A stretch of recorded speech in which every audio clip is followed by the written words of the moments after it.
L'éclat agressif de l'écran de votre téléphone éclaire la pièce sombre. Il est plus de minuit et vous fixez un curseur clignotant. Vous tapez un message. Je suis tellement désolé.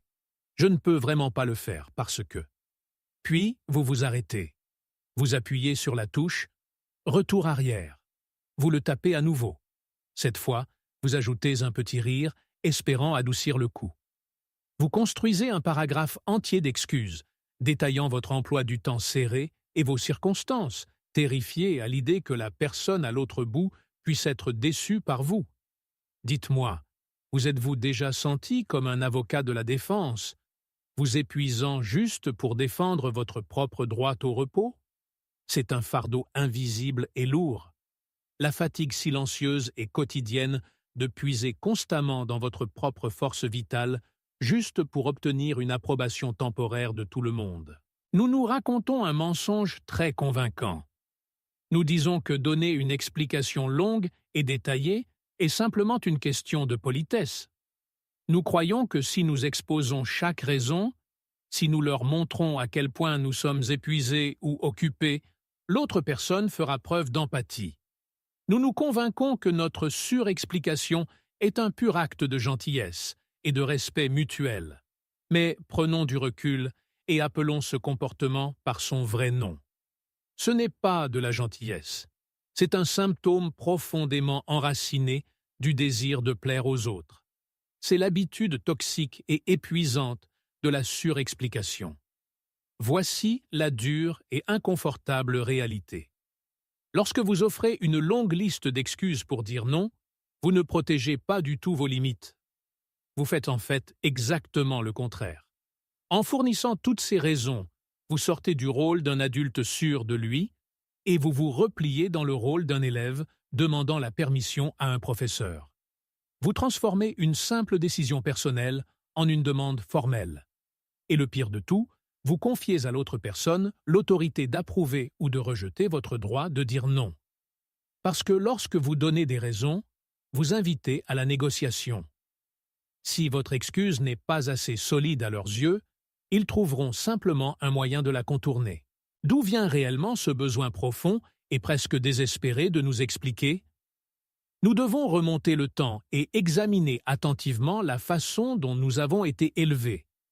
Beaucoup d'entre nous ont grandi dans des environnements où la conformité était traitée exactement de la même manière que la bonté. Dès le plus jeune âge, on nous a implicitement appris que l'obéissance absolue était la monnaie que nous devions payer pour recevoir l'amour, la sécurité et l'affection. Si vous étiez facile à vivre et accommodant, vous étiez un bon enfant. Mais au moment où vous essayiez de tenir bon et de dire simplement « non », vous étiez immédiatement étiqueté comme têtu, difficile ou dangereusement égoïste. Avec le temps, vous avez intériorisé une leçon très douloureuse. Vous avez appris qu'avoir des limites personnelles était en quelque sorte offensant pour les gens autour de vous. Dans le domaine de la psychologie, ce cycle sans fin de surexplication est souvent reconnu comme une réponse au traumatisme. Plus précisément, il relève de la réponse de soumission, fawning.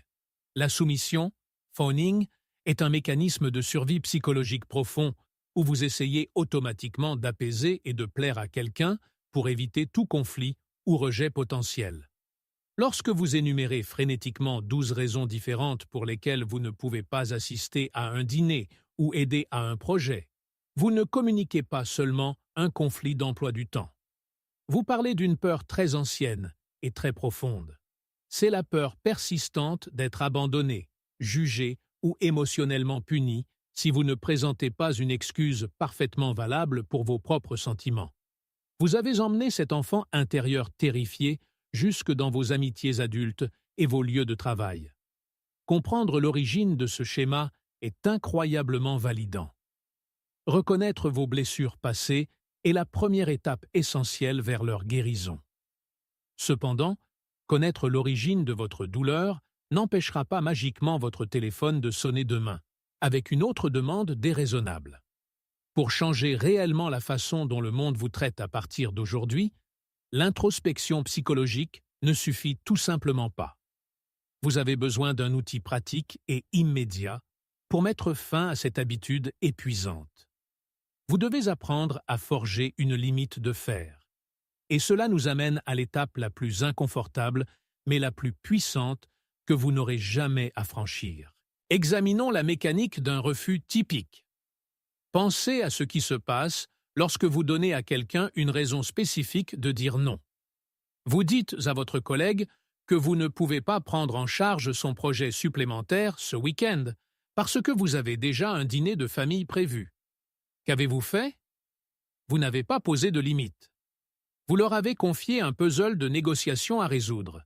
Ils chercheront immédiatement une échappatoire. Ils diront « Oh, c'est parfait, vous pouvez juste faire le travail le dimanche matin avant votre dîner. » Ou ils pourraient dire « Eh bien, faites-en la moitié maintenant et terminez le reste la semaine prochaine. » Plus vous fournissez de détails, plus vous donnez à l'autre personne de munitions pour démonter votre logique. Chaque excuse est un point faible dans votre armure. Vous leur offrez un levier pour vous convaincre du contraire. Il existe un concept très efficace en psychologie et en thérapie comportementale, conçu spécifiquement pour arrêter cette dynamique toxique. C'est la technique « ne pas JAD ». JAD est un acronyme qui signifie justifier, argumenter, défendre et expliquer. Lorsque vous établissez une limite, vous devez consciemment arrêter de faire ces 4 choses. Ne justifiez pas vos choix auprès de quelqu'un qui n'y a pas droit. N'argumentez pas sur qui a des besoins plus importants. Ne défendez pas votre caractère contre leur culpabilisation. Et absolument n'expliquez pas vos circonstances personnelles. Alors, que faites-vous à la place? Cela nous amène à l'action principale de toute cette vidéo. C'est la seule chose puissante que vous devez essayer. Vous allez pratiquer ce que nous appelons un refus neutre. La prochaine fois que quelqu'un vous demandera une faveur qui vous épuise ou vous fera une invitation que vous ne voulez pas accepter, vous prononcerez une phrase ferme, polie et complète, qui ne contient absolument aucune condition. Vous direz « Je ne peux pas m'en occuper pour le moment ». Ou vous direz « Cela ne correspond pas à mon emploi du temps actuel ». Remarquez ce qui manque délibérément dans ces phrases. Le mot « parce que ». Il n'y a pas de « parce que ». Il n'y a pas de « en raison du fait que ». Vous déclarez simplement la réalité de votre disponibilité. Et puis, vous devez faire la partie la plus difficile de toutes. Vous devez embrasser le silence. Vous émettez votre refus neutre et ensuite, vous arrêtez de parler. C'est là que le changement psychologique se produit réellement. Nous appelons cela l'effet de silence gênant. Les êtres humains sont profondément mal à l'aise avec le silence dans une conversation. Lorsque vous posez une limite ferme et que vous laissez le silence planer, la pression sociale se déplace immédiatement de vous et atterrit directement sur leurs épaules. Le silence devient un poids physique lourd dans la pièce. Pour combler ce vide profondément inconfortable, ils s'empresseront généralement de commencer à parler.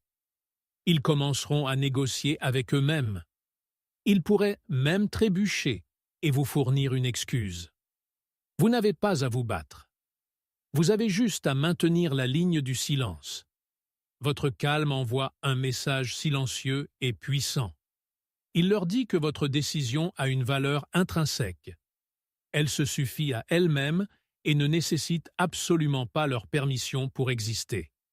C'est le principe de la rareté appliqué aux relations humaines. Sur n'importe quel marché, les choses rares ont une grande valeur. Si votre temps et votre énergie sont constamment disponibles, constamment accommodants et constamment donnés gratuitement, votre valeur chute. Vous devenez émotionnellement bon marché. Mais votre temps et votre accord sont vos atouts les plus précieux. Lorsque vous les protégez farouchement, les gens réalisent inconsciemment qu'ils doivent mériter leur accès à vous.